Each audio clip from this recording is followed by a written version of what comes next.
gentlemen, we're back with your favorite DTC podcast and with one of your favorite DTC marketers. We have the queen of conversion, the polymath of marketing. We have Alex Greifeld. Alex, how are you today?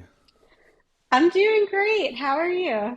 I'm doing wonderful. It is finally calming down with cedar in Austin. So my allergies, I think I have I'm like 1.5 nostrils right now, which has been a godsend because I've been stuffed up with all this cedar. Where does this podcast find you today?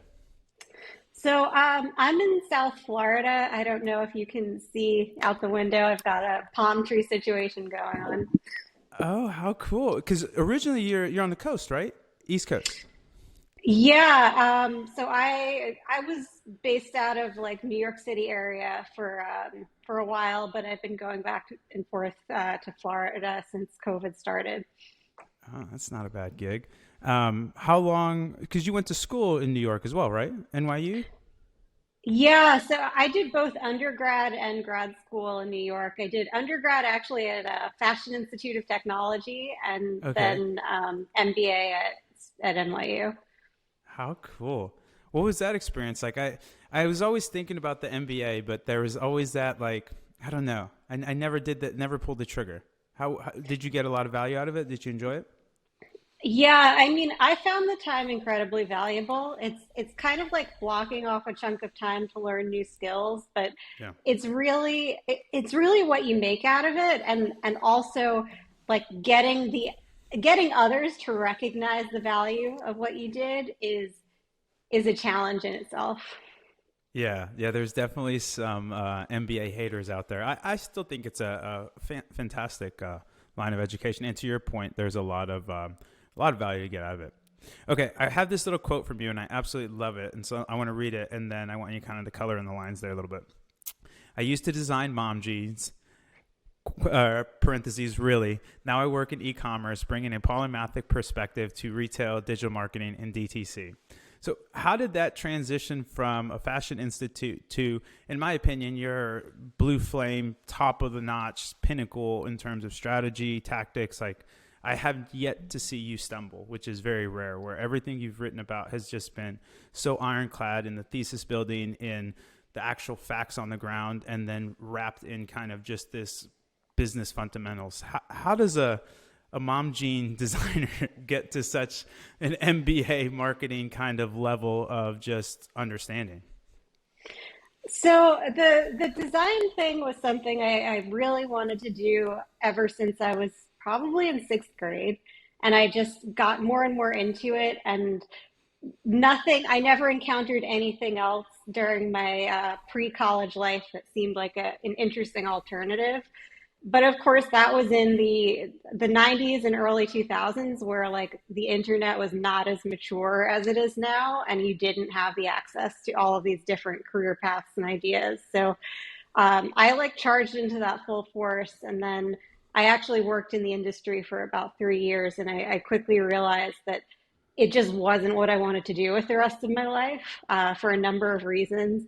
I think the breaking point was working on Jessica Simpson's denim collection, and I got to meet her very briefly, and I just realized like this is almost like the height of what I could be doing, and I'm still not enjoying it. So at that time, I think it was 2008 to 2010, there was a lot more just out there about different career paths in e-commerce and digital marketing, and I started to get into that. And I slowly transitioned from design into e-com and digital marketing.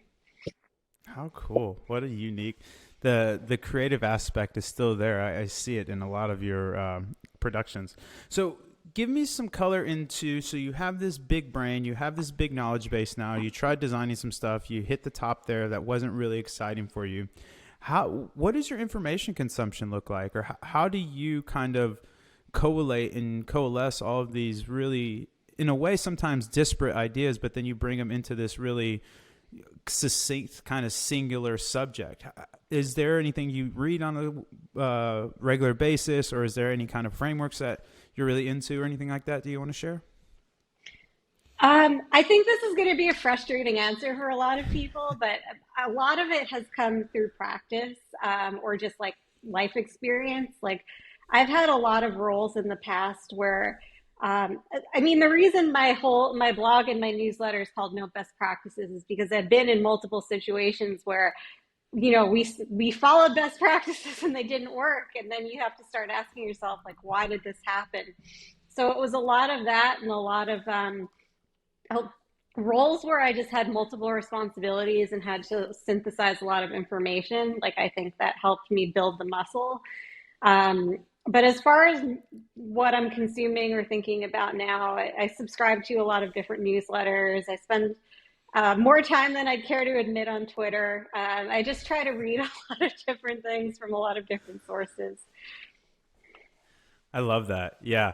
And ironically, that's been pretty much all the high achievers that we've had on the podcast is pretty much action breeds action. And like, there's some ways that you can expedite it, but for the most part, it's really hard to read internalized theory, and then a lot of times it just doesn't net out in practice. And so that's a bit of a pushback on the MBA too, right? Where it's like there's just, because I went to school for economics, which is pretty much like a bunch of fancy math people wanted a Nobel Prize. People don't realize economics actually wasn't even in the original Nobel Prizes, and then on top of that, psychologists has won it before. So there's just a lot of like theory versus like what actually happens, and I love that. And I think that's, and the other thing too, is you don't stay on the sidelines and you can see how the actual impact of what you're doing has on the actual business. And I think that's so relevant, where I think the farther you get away from that, the more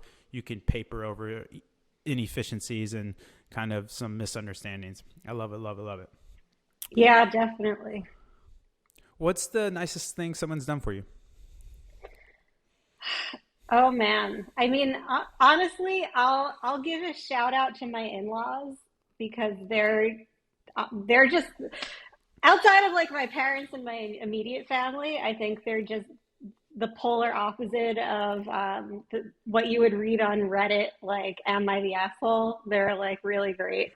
So they constantly think of nice things to do. That's what I'd say. I love that. That's fantastic.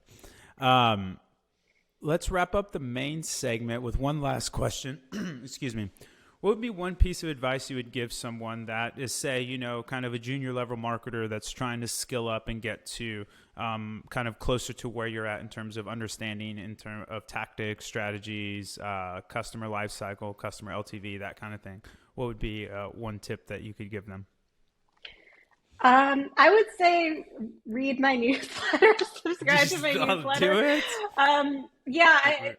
not to be like totally conceited, but at a high level, kind of start to try to find ways to learn about some of those higher level concepts. Like there are some other sources I think that are really good. Like there's this analyst. His name is Kevin Hillstrom. He goes like really in depth into a lot of these concepts. I think the material on like Conversion XL is really good.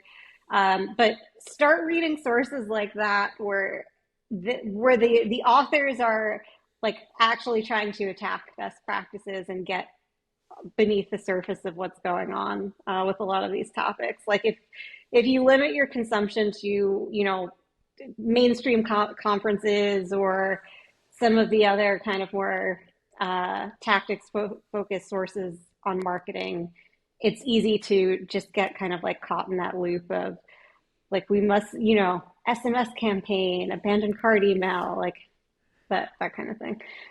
Yeah, I love that.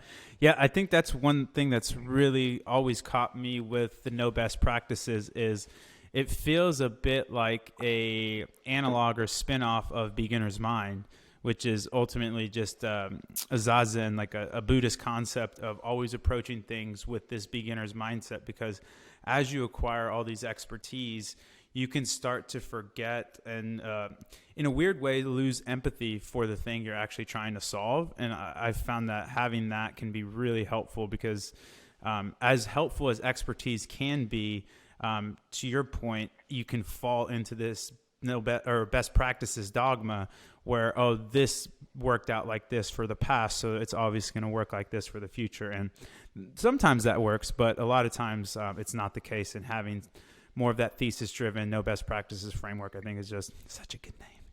So jealous, so jealous. Fantastic name. Wow, we flew through the main segment. I love it. Okay, so let's get to the value add segment. This is why people want to hear you. So there's kind of three big buckets that we're going to go through. So starting first, let's color in kind of the bifurcation between building a brand and what we would call either product market fit or product/channel fit. What's the difference? What do you have to do now post iOS 14? Kind of teeing it up for you there. Yeah, so I think this is a really interesting one for me because it's something that I saw working in the fashion industry and then kind of saw reemerge recently after the iOS disruption. So product channel fit is you know that you can profitably sell something in a specific marketing channel to a specific audience. And that evolves into a brand when you're able to sell whatever it is kind of channel agnostic. And I think the litmus test for what is a brand is if I told you that this brand had their own content newsletter, you could think in less than 5 seconds what it would be about. Like a newsletter that had nothing to do with selling a product. What would their perspective on some subject matter be, and like what would they focus on? That's a really fascinating. I've never heard that before. Interesting. So when you are, what would you say? So outside of, is it pretty much just that economic indicator of that I can acquire people efficiently and at scale ultimately on this channel, and that would be the signifier that you have hit kind of product channel fit? Yeah, that you're able to sell. I mean, Facebook, Instagram ads is a great example because that's been like the big source of DTC go to market in the past, really like 5 to 7 years. So it's like you can sell a product on Facebook and make money at the end of the month. That's product channel fit.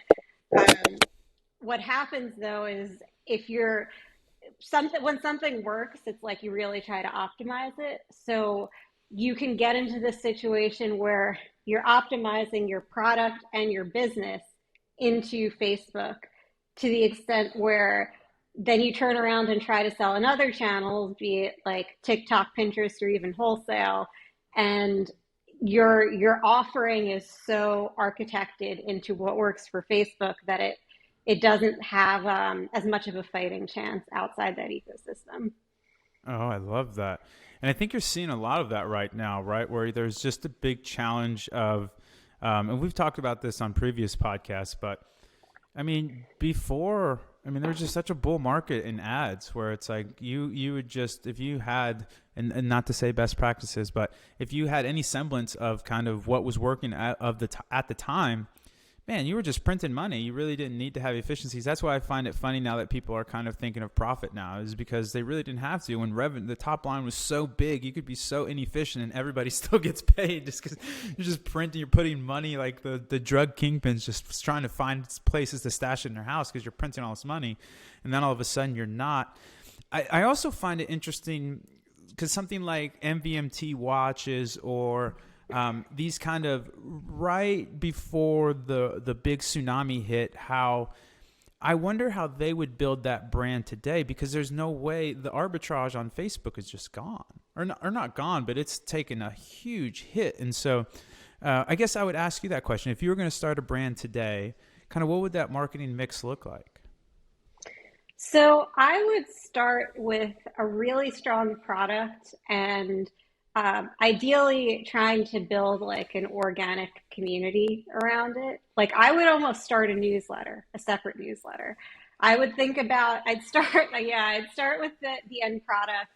I do some market research, make sure there was something about it that was differentiated. And then I would really think about the psychology of my target customer and like, if he or she was going to subscribe to a content newsletter, like what values would they rally around? What would they find valuable? And try to build up an audience that way. and then get that first run of the product created and almost test the viability within the newsletter before I scaled it out to paid. I think there's still, though, there's something to be said for taking that approach, but just going directly into paid channels, because if you know you can get something to work economically on Facebook or TikTok, like that's a good platform to kind of iterate into the deeper brand stuff. I love that. Do you ever find, so we had a discussion on kind of brand. I have this like love hate relationship with the word brand because I feel like it's kind of almost like God. It means so many different things to so many people that it is almost like a useless term, if that makes sense. Mm-hmm. And so I had always, or I guess my thesis is that absolutely brand is important, but a lot of times brand is a function of the customer touch points, right? And so in DTC, you don't have a lot of really intimate customer touch points outside of, say, customer success, which in my opinion is just super, super important, because I always say this is the only place that you can either make somebody hate you or become an evangelist. It's the only part of the marketing ecosystem. You can't do that with an ad. You can't do that with an email. You can't do that with the SMS. You can only do it when somebody's in that vulnerable state, and then you either delight them or they hate you forever. But where I'm kind of going with this is that the brand for DTC is so encapsulated in the product, because that's really the first intimate interaction that you have. It's not like you go into an Apple store and you have this intimate interaction with this real-time store. You don't have that on DTC. And so let me land the plane here. Have you ever encountered a really great brand with bad products? Does that exist? A great brand with bad products. Um, that, you know what? Honestly, in my personal experience, you know where I'd say I've encountered it the most is in the fashion sphere, because when you say you have a love-hate relationship with brand, I am like 500% with you, because in that industry, especially in some of my earlier roles with independent companies, brand, there's a different understanding of brand. Like brand is aesthetics first, whereas in DTC, I think a lot of the time it's narrative first, and kind of driven by a founder's story or pain points. And so sometimes you get in these situations where brand invests a lot in their image and campaign photography and all of this, and then you actually try on the product and it's like it doesn't look as good as it did in the pictures, and you're like, okay, this is a $500, but it's like a polyester shirt. So like there's a big gulf between expectations and kind of this visual image. I love that. Yeah. And that's so fascinating too, because I think the fashion industry, and we won't touch too much on it, but it's just so challenging because there aren't really any value vectors that you can iterate on. And not only that, like, so for example, what I mean by that is like you take Triple Whale, like we can add more features to literally make the product different and more valuable.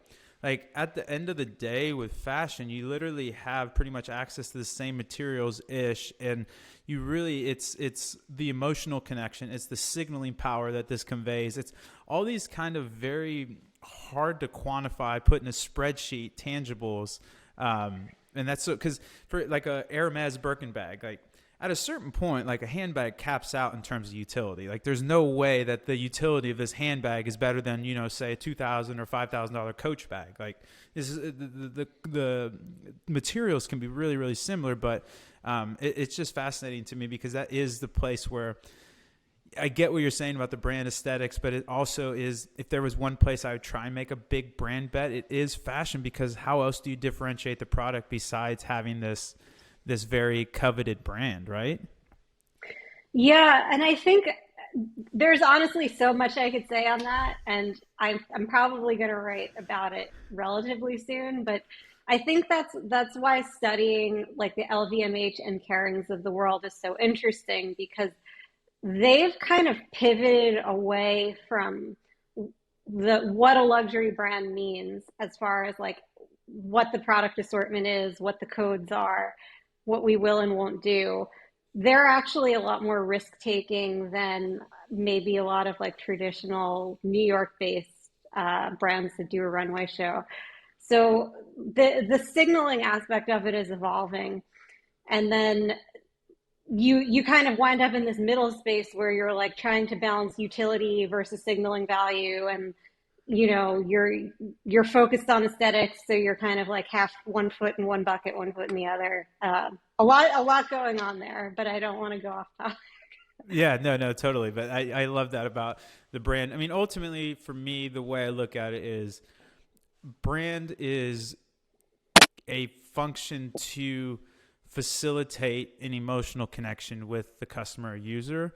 And the more tightly you can couple to that emotion or that need or that job to be done, the higher probability, A, that customer will spend more money with you, and B, the less probability they're going to churn, because you can kind of become either part of them or there's something that is aspirational. That's where Pins, even though they're getting just crushed in their stock, was always an interesting platform for me because it's aspirational. Like, you don't really go to Pinterest to buy stuff. You go to Pinterest because I want to make a vision board. I want to, and it kind of is these aspirational things versus kind of what you have in front of you. So I love it. I love it. I love it. Okay, let's switch gears into, so we already talked about kind of a little bit of acquisition, a little bit of brand, product, channel fit. Now we've acquired the customer. What are your thoughts and kind of how do you think about retention for a brand or a business? Okay, this is another topic that gets me fired up. So, recently, there's been a lot of talk about retention. And I think there was even an essay published by one of the venture firms that was like, your cost of acquisition doesn't matter, which is, of course, it doesn't matter when you're venture funded and you don't have to be profitable. But for those of us that do have to be profitable, this narrative that retention is kind of going to save the day and like take the burden off the shoulders of acquisition is a bit of a misleading one.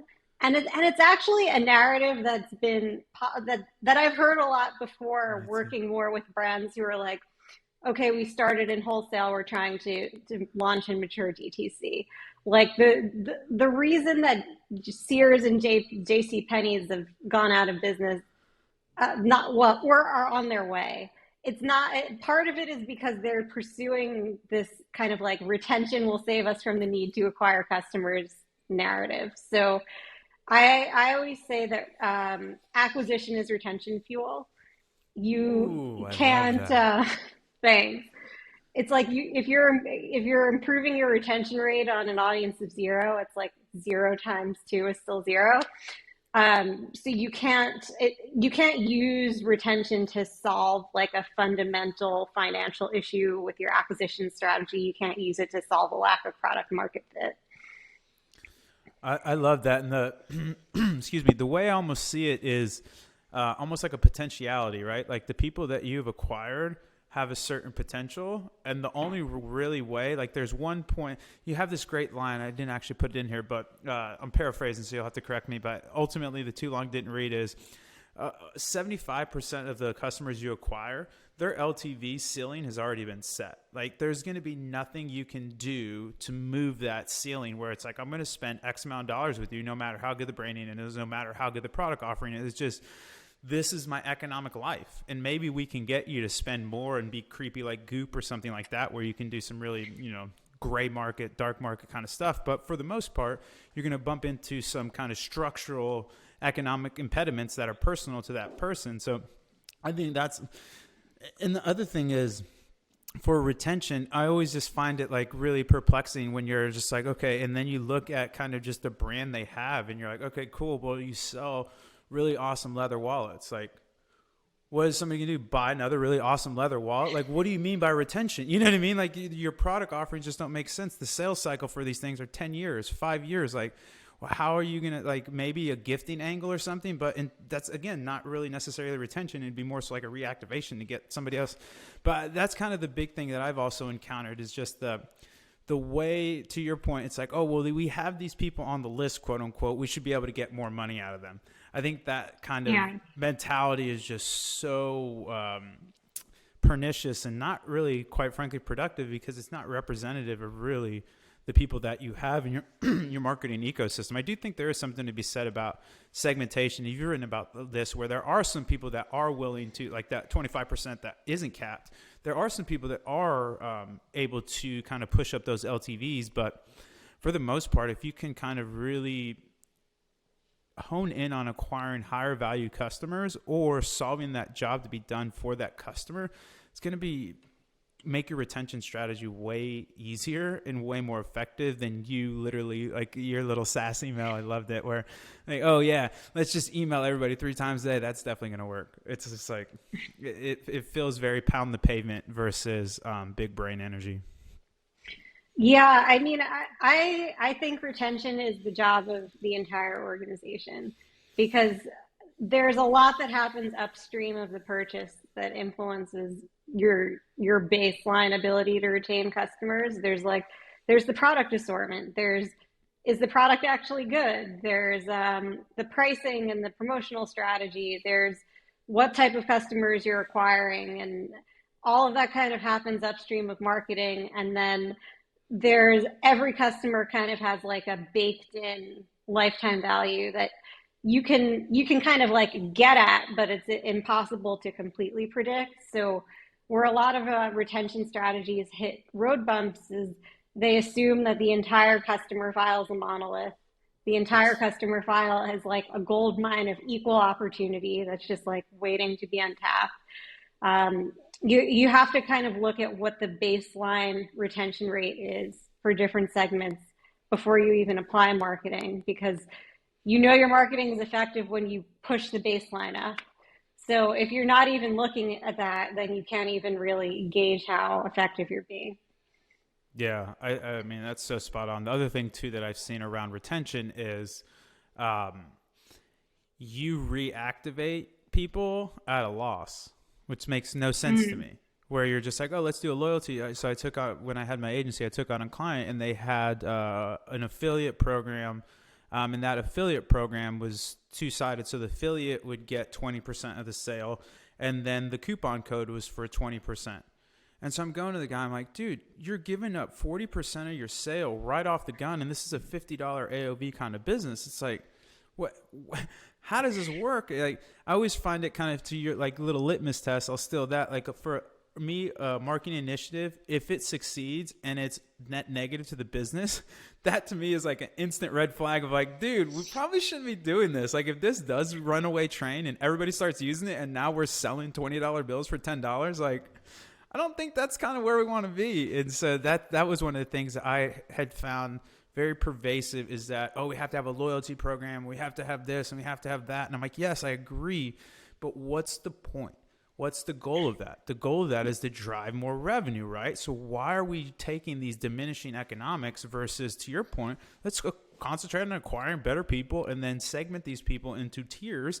And then the people that we actually have a chance to sell with, let's figure out some offers that would resonate with them and then go from there, versus just giving up all of your money at the beginning. And I don't know. It was kind of triggered me with when I saw the retention, and I had that like PTSD of going through that loyalty program. I was like, dude, you're just giving up all this money for what? And people forget too. Guess what? This guy has to pay for the shipping and handling. And so you're just, Yeah. like, just constantly just taking money while you work down that P&L, which is pretty incredible. While I say that, have you seen any thing that excites you in retention, or have you seen any kind of strategies or tactics that you're like, hey, that's actually pretty clever? Hmm. This, what's so tricky about this is you don't get exposed to a lot of retention tactics unless you Fair buy point. something. Fair point. Um, I'm trying to think if I've honestly, I'm like struggling to come up with something. I did purchase some product from Jones Road recently, Shout out and Cody. yeah, shout out to Cody. I mean, I thought that their unboxing experience and the post purchase, some of the post purchase emails that they sent were really good. Like they stood out in my inbox. Um, and I think some brands do really good reorder experiences. Yeah. Yeah. Um, like if you're able to reorder, like through a text message or an email or something, or sign up to like a subscription program that is not invasive. Like I know I was subscribed to House for a Yeah. long time, but I was getting so many of them that I couldn't finish them, and I had to put it on pause. But like their whole subscription experience was really good. Yeah, I love that. I think that's actually a really great point that we didn't even touch on is retention can also mean getting people into these subscription style products where ultimately that's just a whole different ballgame where now you have pretty much a contractual relationship and you instead of having to convince somebody to buy, which you do in terms of the acquisition world, basically all you have to do is convince them not to churn. And it sounds like same, but it's totally different, man. Like it's just a totally different getting somebody in and then making sure they don't churn versus consistently and perpetually having to close that person time in and time again to make a sale can be quite cumbersome. So, and I'll quit my rambling here, but I had a really good experience with Athletic Greens, and I thought they did a really good job of really pushing you into a economic incentive to kind of buy these bigger things. You know, Prof. Galloway, he's a professor, has this great line where it's like, if you have the ability to do it, you want to make offers into IQ tests where it's like, I'm dumb if I don't buy this, right? Like it's such a good deal, I should buy it. And sometimes the economics, right, it has to net out. But Athletic Greens did a really good job of that. And the other thing that they did a really good job is they gave me the capability to build a behavior loop. So you can buy this little package. And for people that know, Athletic Greens is like just this little fancy greens powder. I'm trying to be healthy. You know, I got the executive 15 on, so I'm trying to cut it off. But it's just greens powder. And they sell you a little shaker. So now you have everything to really complete the circle with that. And to your point, the unboxing was also a really incredible experience. So I think there's some things there that people can work on because you're right. The unboxing and that post-purchase is such a vibrant time to connect with that person because they're still on that honeymoon high. Yeah, absolutely. Okay, let's get into the third bucket. Okay, making moves today to set yourself up for success. Can you tell me why my sales of today are a function of my acquisition for the last 6 months? Yeah. So if you look at where your sales are coming from on any given day, they're coming from two places. It's new customers and people who have already purchased with you. And if you're growing, at least half of that is going to be new customers. When you look at the returning customers and you look at when they last shopped, you're likely to find that the majority have shopped with you in the past 6 months. And it's even more heavily weighted towards those who shop with you in the past 3. So what you're doing in the 3 to 6 months leading up to any given day is either going to make it easier or harder for you to hit your financial goals on that day. And that becomes more real when you're heading into like a very high stakes period, like a holiday or whatever your other tentpole events might be. Yeah, it's so on the nose. So we had at my previous agency, we did a lot of mobile apps installs, and that's what you would see a lot of, especially when you're at very high spends. Is there's just kind of a momentum that you build up that'll trickle through, and if you can get that to snowball, it's fantastic. But if not, we would have to just cut off the spend, and you would just see like these ghost conversions, but they're still coming in, and then they just slowly start to just fall off a cliff, and then ultimately just kind of grind to a halt. But that I love that mental model because ultimately that's exactly what you're doing. And if you can just keep that rolling 6 month, 3 month window, and if you can win every quarter, you know, by definition, you're going to win the year because you're just going to keep perpetuating success. And the other thing is you're going to have more understanding in terms of how much these people are worth to you. And so that can better inform your acquisition efforts. Because that's another thing that I see a lot of times is there's people that don't have the balance sheet for a growth only strategy where it's like I get you want to go there, but unless you're really trying to get acquired or some sort of exit where you just want that hockey stick of orders or what have you, and the underlying economics are irrelevant, a growth at all cost strategies, I have very rarely seen it work for people, again, that aren't pursuing different basically they don't care about profit. They just care about making the numbers look good and the deck look great for the VCs. Okay, and then let's roll out with one more practical tip, and then let's get to some listener questions. All right. When you think of acquisition, what do you look for when you want to turn up the heat or scale? So I think when you can take that principle of like setting yourself up for success and use it to think strategically about how you're budgeting. Like what happens in a lot of organizations is it's like, okay, March is 10% of all of our sales, so it should be 10% of all of our budget. But there are shifts in like how efficient your spend is in certain periods, and there's also like there are events that happen in the business where you're gonna convert more of your new and returning customers. So a tangible example of this is, and I think this is kind of like old hat advice by now, but like heavying up on customer acquisition in the 6 months leading up to holiday, so that holiday is one of your most popular shopping periods or offers of the year. So it's like if you build up this momentum, this big pool of new customers, you're going to convert a bunch of them in holiday, and that will help get you where you want to go sales wise.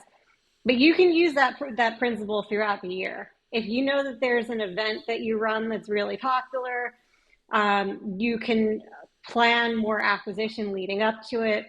Or if you experience a boost in acquisition that you either planned or not, like let's say, Bella Hadid is spotted like using your product and you get a ton of new customers, then plan an event after that. Like if there's an offer lever that is really effective and it's not on the calendar, like just throw it on there the month after you acquire those people, because you're going to lock more of them into a second purchase.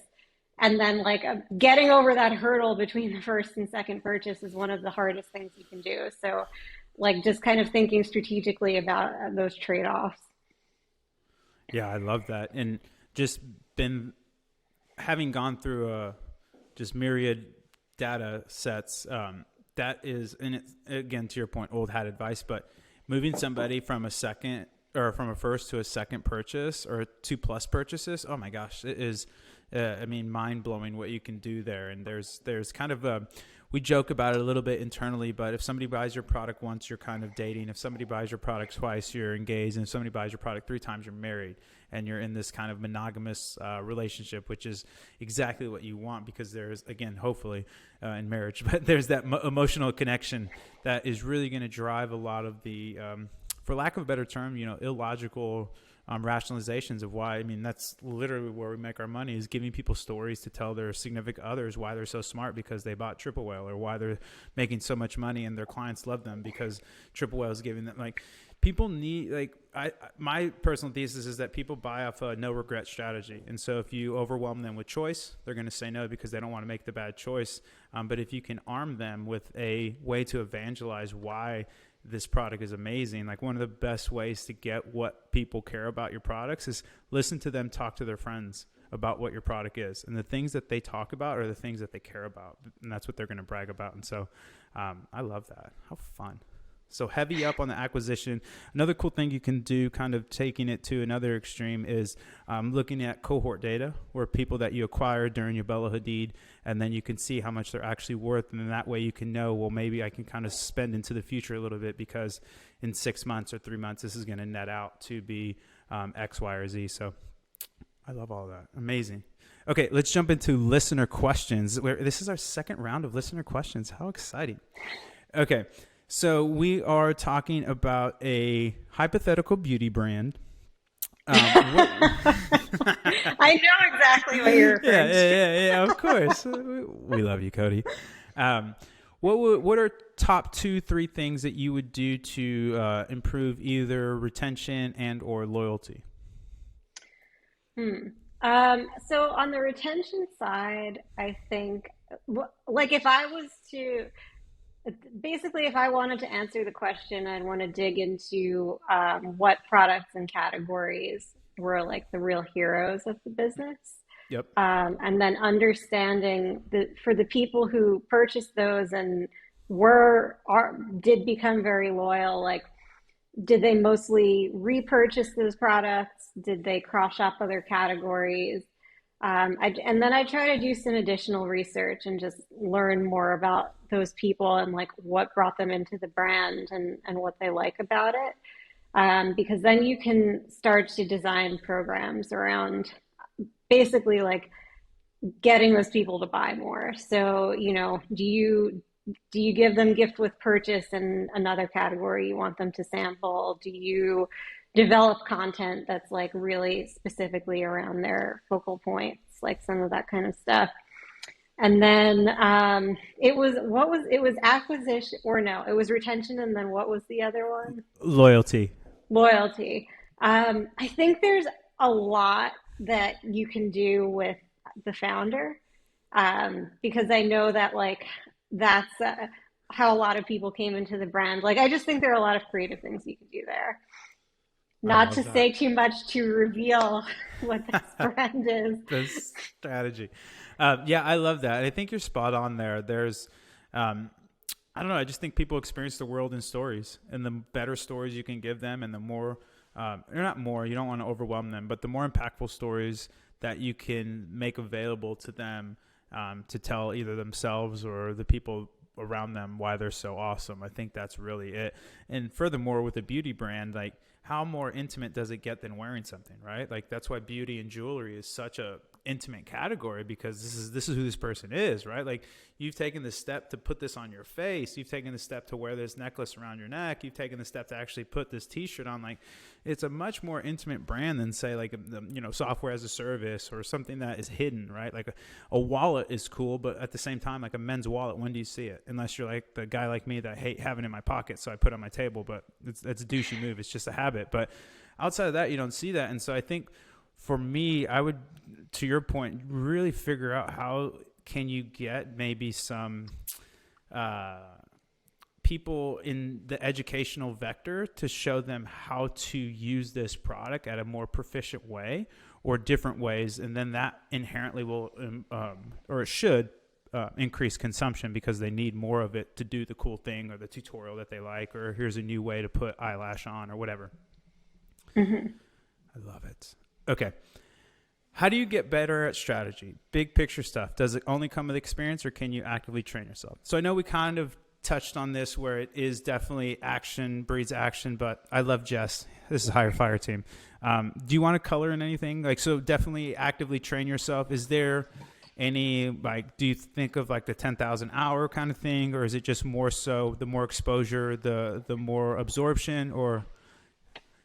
Yeah, actually, there are a few things I would add. I think it's worth reading about traditional strategic frameworks that like were developed by consulting firms, like the five forces. That book is so dense, but if you can find like an article summary of what the five forces model is, like it helps. It's not. It really does underpin a lot, even if it's not like a blanket solution for every problem. I think learning more about finance and like how the P&L of your brand works will help you think, like it will help you think more about other stakeholders. Like you make a lot of decisions as a marketer, a lot of proposals, and sometimes you get pushback from different people and like you don't really understand why, but that helps kind of uncover a lot of the why. Oh, I love that. Yeah, I mean, I think that's what we're going to see is people are going to get a lot more savvy to kind of the economics of the business and understanding how things move through that P&L, because you're right, especially if you're partnering that net profit level with the client, it can be a really value add, right? Where you're really, I mean, almost like a mini CMO for them. Okay, last listener question. She is very big on no best practices. Yes, absolutely. And a fantastic name, Ewan. Again, go sign up. Maybe ask her, what are the common best practices that won't work for DTC brands still under 500K run rate? That's a weird question. What are the common I best think that was practices? I think that was kind of like a reverse psychology question. Like Yeah, it's like the double negative, right? I'm like, I don't get it. what are common best practices that won't, so instead of common best practices, let's say, what are strategies that won't work for DTC brands still under 500K a year? That makes more sense, right? What are Yeah. strategy and tactics that won't work for DTC brands under 500K a year? Yeah, so there, Webb Smith had a really good tweet where he kind of called out some revenue benchmarks where your business is evolving from one stage to another, and like what you should be focusing on or the essential problem you're trying to solve at each stage is different. Before you get to a million annual sales, you're really still in like the product market channel fit stage where I mean, what you should really be focusing on at that point is profitably scaling your main acquisition channel, and then like, are the fundamental unit economics of the business sound, and like, is it flexible enough to work in other channels as you grow? Mm, mm, mm. I love that. What a great way to wrap up the value add segment. Dun, dun, dun, dun. Okay, Alex, you made it to the third and final segment. Rapid fire. Ready to get started? Yeah. All right. Getting an MBA. Overrated, underrated?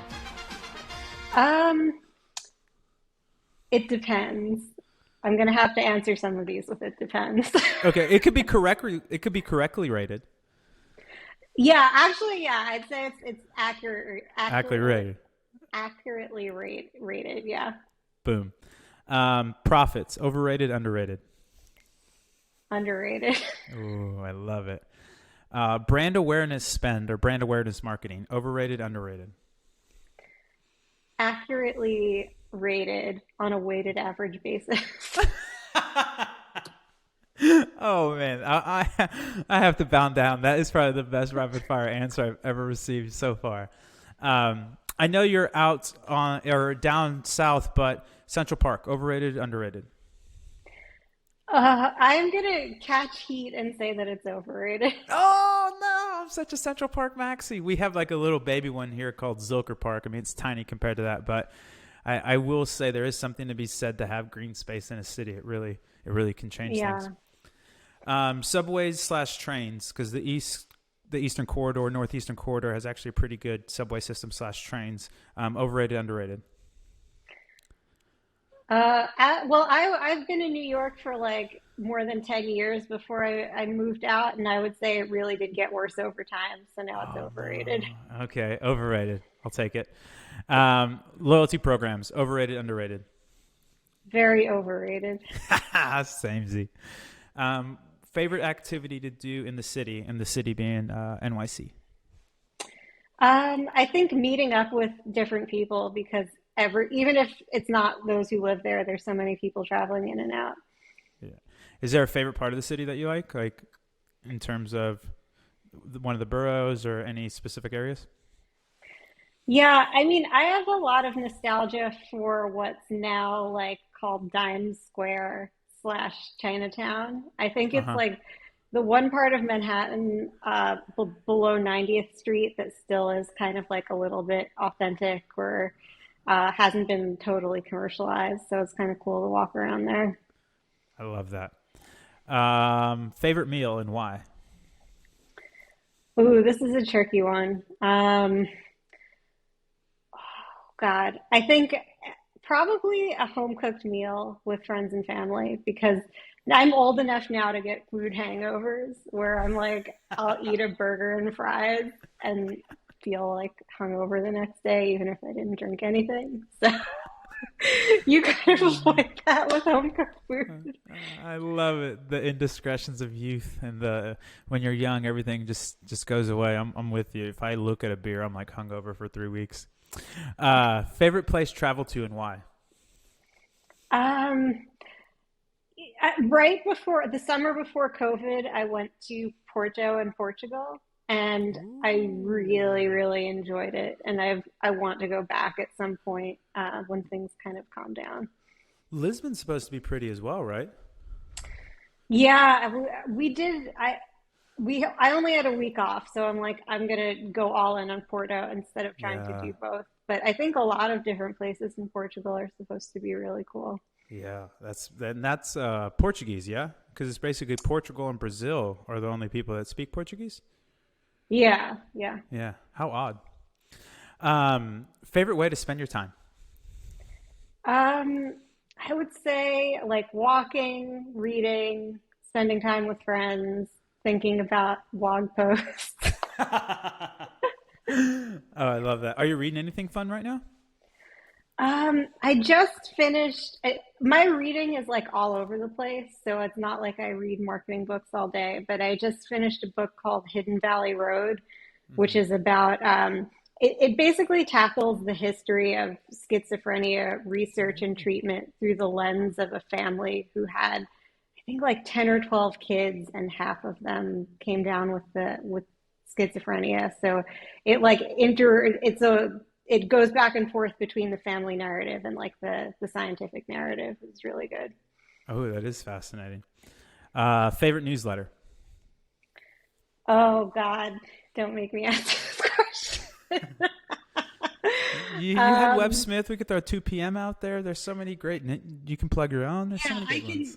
I can give you a bunch. I mean, I love 2 p.m. I love Lean Lux. Um, Cody's newsletter is really good.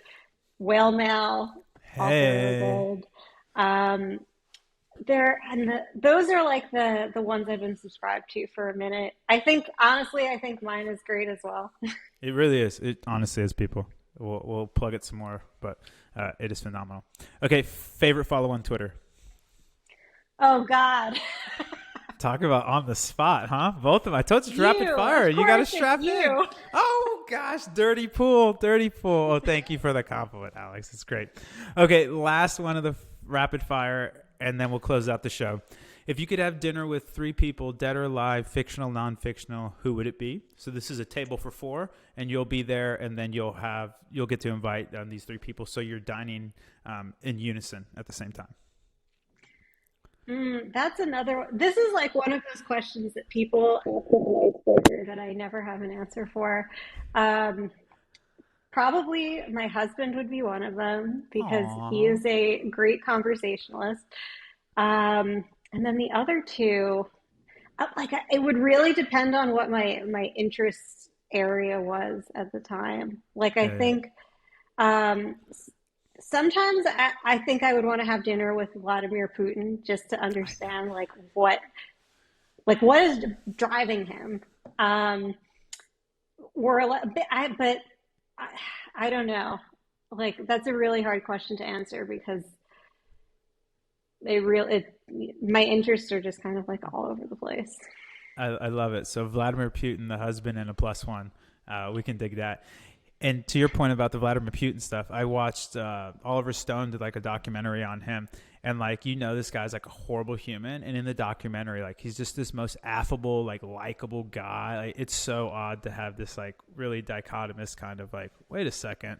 But you get that a lot actually out of these politicians, where supposedly they're when you're in the room with them, they're really great people, but then, anyways, we digress. Alex, you made it to the end of the show. Oh my God, I'm so glad you made it. This time is yours. You want to plug your newsletter, plug anything you want. The stage is yours. Yeah, thanks. So, if you want to sign up to my newsletter or read more of my writing, my website is nobestpractices.co. That's CO. Um, there's a link to subscribe to the newsletter in the footer. Apparently, the pop up doesn't always work. And I love if you would follow me on Twitter. My handle is Hey, it's Alex P, as in Peter, because I claimed my Twitter name a long time before I got married, and then my married name was taken by the time I needed to change it. So, um, yeah, Twitter and nobestpractices.co. Oh, that's so funny. I always wondered about your handle because your surname and your handle didn't match. That's funny. Okay, look at that. Breaking news here, people. I love it. Alex, again, thank you so much for your time, your knowledge, your eloquent prose that I have been gobbling up. If you folks want to get more involved with Triple Well, just go to trytriplewell.com. We're also on the Bird app at trytriplewell. And then on that profile page on Twitter is our subscription to the highly coveted DTC newsletter, Whale Mail, that Alex has actually guest posted in a few times. She's, again, wonderful essays there. Go follow Alex on the Twitters. Go sign up for No Best Practices. We'll put links in the show notes. And yeah, Alex, you made it through the whole episode. Enjoy Florida, get some sunshine, and we'll see you out on the Twitters. Thanks so much again for taking the time. You're just such an awesome human, and it's been really great to connect. Yeah, thank you. All right, everybody, that's all we got. We'll see you on the flip.